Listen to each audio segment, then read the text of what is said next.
to make your home work for you. You want to have your space work for you.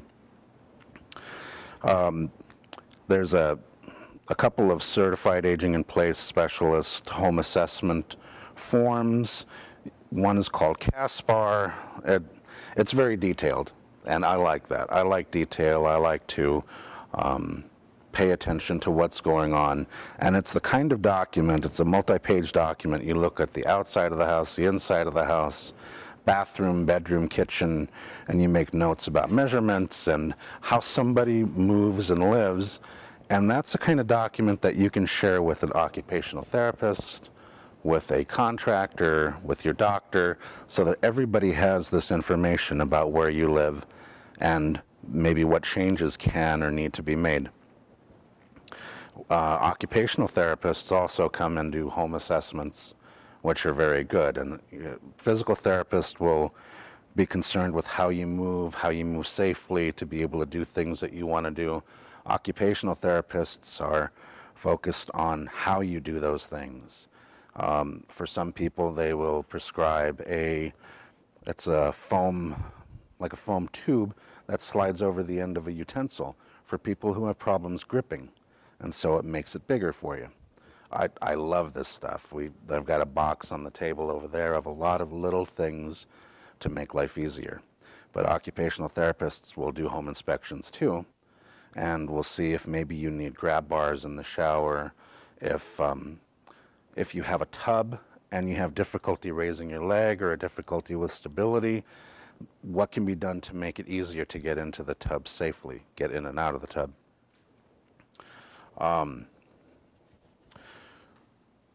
One of the things, the example I gave about having to get up in the middle of the night to use the restroom. It's a very dangerous time for all of the reasons I listed before. Some things that can be done are, again, if you remember my earlier talk, how I said next to the bed having something stable so that you can put your things on. Make sure it's stable, because a lot of people will use that to help get up out of bed. So it's really got to be something sturdy.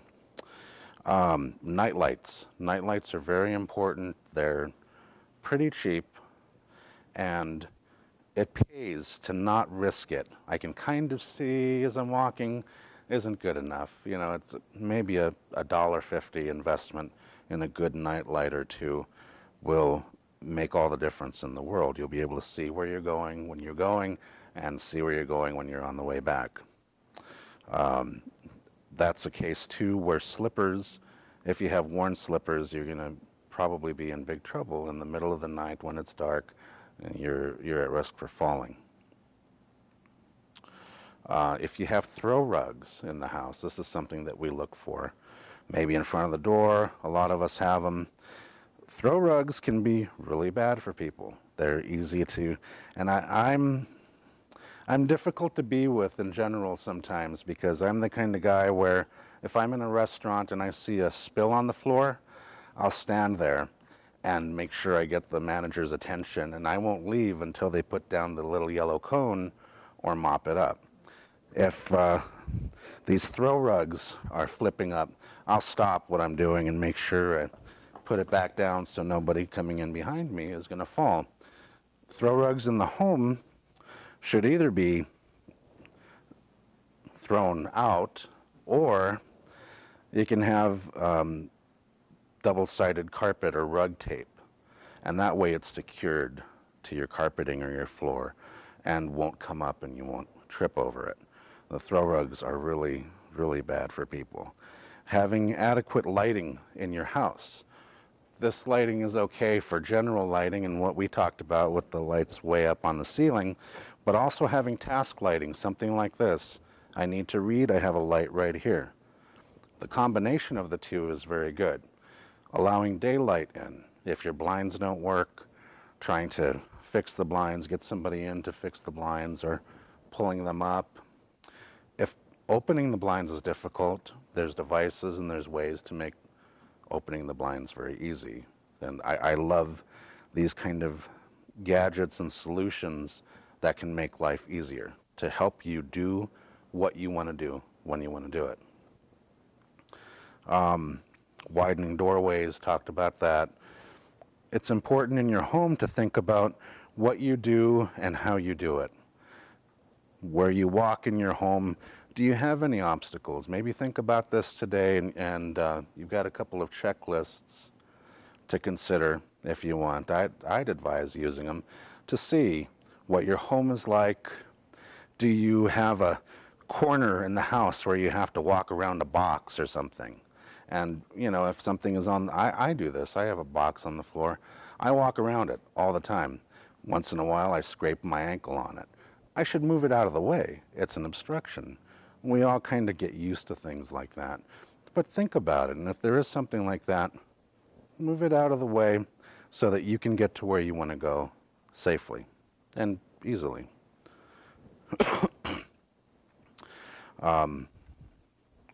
The flow in your house, what you're doing is very important.